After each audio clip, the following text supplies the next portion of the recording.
Cognitive Theoretic Model of the Universe, a New Kind of Reality Theory by Christopher Michael Langan. Abstract. Inasmuch as science is observational or perceptual in nature, the goal of providing a scientific model and mechanism for the evolution of complex systems ultimately requires a supporting theory of reality of which perception itself is the model, or the theory to universe mapping. Where information is the abstract currency of perception, such a theory must incorporate the theory of information while extending the information concept to incorporate reflexive self-processing in order to achieve an intrinsic, self-contained description of reality. This extension is associated with a limiting formulation of model theory identifying mental and physical reality, resulting in a reflexively self-generating, self-modeling theory of reality identical to its universe on the syntactic level. By the nature of its derivation, this theory, the Cognitive Theoretic Model of the Universe, or CTMU, can be regarded as a super-tautological reality theoretic extension of logic. And I have no idea what any of that means. Continuing. Uniting the theory of reality with an advanced form of computational language theory, the CTMU describes reality as a self-configuring, self-processing language, or SCSPL, a reflexive intrinsic language characterized not only by self-reference and recursive self-definition, but with self-configuration and self-execution, reflexive read-write functionality. SCSPL reality embodies a dual aspect monism consisting of infocognition, self-transducing information residing in self-recognizing SCSPL elements called syntactic operators. The CTMU identifies with the structure of these operators and thus with the distributive syntax of its self-modeling SCSPL universe, including the reflexive grammar by which the universe refines itself from unbound telesis, or UBT, a primordial realm of infocognitive potential free of informational constraint. Under the guidance of limiting intrinsic form of anthropic principle called the telic principle, SCSPL evolves by telic recursion, jointly configuring syntax and state while maximizing a generalized self-selection parameter and adjusting on the fly to freely changing internal conditions. SCSPL relates space, time, and object by means of conspansive duality and conspansion. An SCSPL grammatical process featuring an alternation between dual phases of existence associated with the design and actualization of related to the SCSPL relates space, time, and object by means of conspansive duality and conspansion, an SCSPL grammatical process featuring an alternation between dual phases of existence associated with design and actualization and related to the familiar wave-particle duality of quantum mechanics. By distributing the design phase of reality over the actualization phase, the conspansive spacetime also provides a distributed mechanism for intelligent design, adjoining to the restrictive principle of natural selection, a basic means of generating information and complexity. Addressing physical evolution on not only the biological but cosmic level, the CTMU addresses the most evident deficiencies and paradoxes associated with conventional discrete and continuum models of reality, including temporal directionality and accelerating cosmic expansion, while preserving virtually all of the major benefits of current scientific and mathematical paradigms. Introduction. Among the most exciting recent developments in science are complexity theory, the theory of self-organizing systems, and the modern incarnation of intelligent design theory, which investigates the deep relationship between self-organization and evolutionary biology in a scientific context, not preemptively close to teleological causation. Bucking the traditional physical reductionism of the hard sciences, complexity theory has given rise to a new trend, informational reductionism, which holds that the base of reality is not matter and energy, but information. Unfortunately, this new form of reductionism is as problematic as the old one. As the mathematician David Berlinski writes regarding the material and informational aspects of DNA, we quite know what DNA is. It is a macromolecule and so a material object. We quite know what it achieves, apparently everything. Are there two sides of this equation in balance? More generally, Berlinski observes that since the information embodied in a string of DNA or protein cannot affect the material dynamic of reality without being read by a material transducer, information is meaningless without matter. The relationship between physical and informational reductionism is a telling one, for it directly mirrors Cartesian mind-matter dualism, the source of several centuries of philosophical and scientific controversy regarding the nature of deep reality. As long as matter and information remain separate, with specialists treating one as primary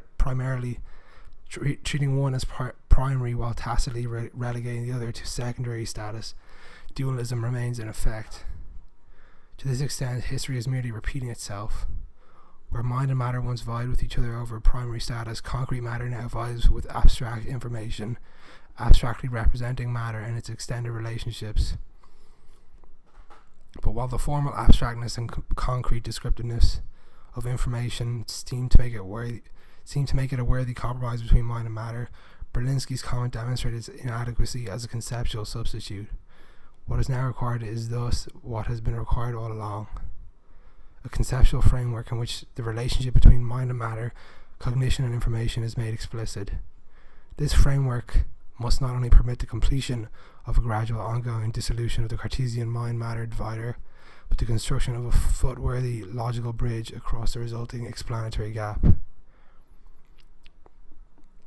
Mathematically, the theoretical framework of intelligent design consists of certain definitive principles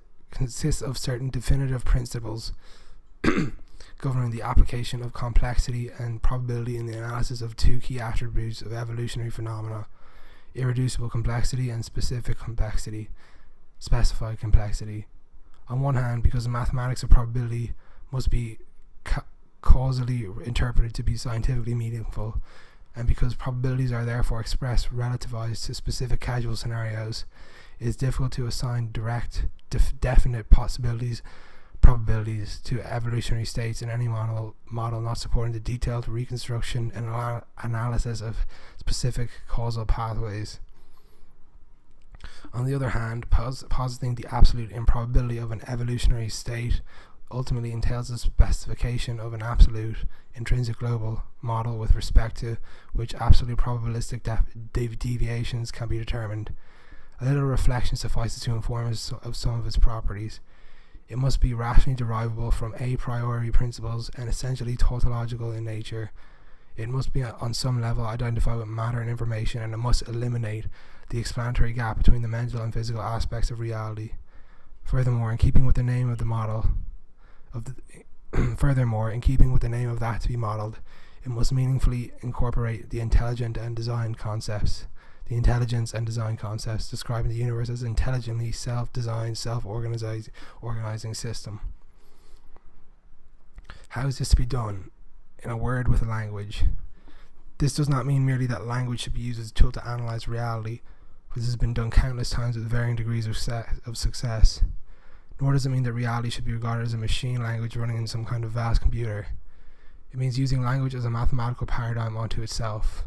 Of all mathematical structures, language is the most general, powerful, and necessary. Not only is every formal or working theory of science and mathematics by definition a language, but science and mathematics in whole and in sum are languages. Everything that can be described or conceived, including every structure, process, or law, is isomorphic to a description or definition, and therefore qualifies as a language, and every sentient creature constantly affirms the linguistic structure of nature by exploiting syntactic isomorphism to perceive, conceptualize, and refer to it. Even cognition and perception are languages based on what Kant might have called phenomenal syntax. With logic and mathematics counted among its most fundamental syntactic ingredients, language defines the very structure of information.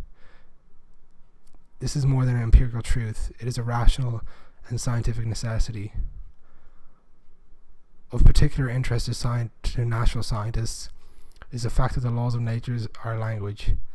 To some extent, nature is regular. The basic patterns of general aspects of nature, of structure, in terms of which it is apprehended, whether or not they have been categorically defined as laws. The existence of these laws is given by the stability of perception, because these repetitive patterns or universals simultaneously describe multiple instances of status or nature. They can be regarded as distributed instructions from which self-instantiations of nature cannot deviate. Thus, they form a control language through which nature regulates itself instantiations.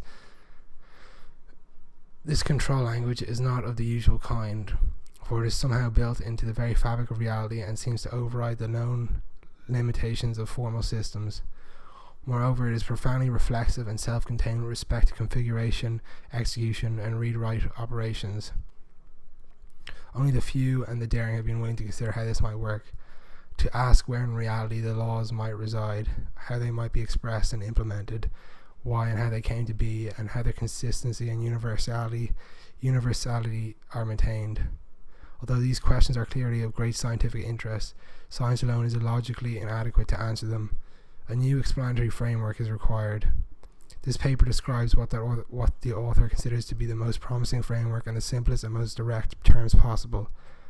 On a note of forbearance, there has always been comfort in the belief that the standard hybrid empirical mathematical methods of physics and cosmology will ultimately suffice to reveal the true heart of nature. However, there have been numerous signals that it may be time to try a new approach.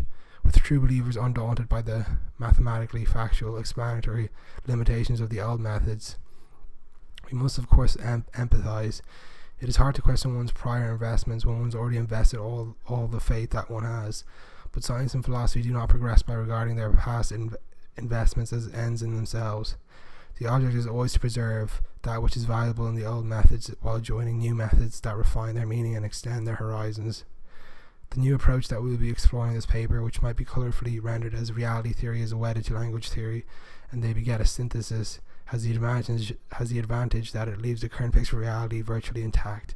It merely creates a logical mirror image of the current picture.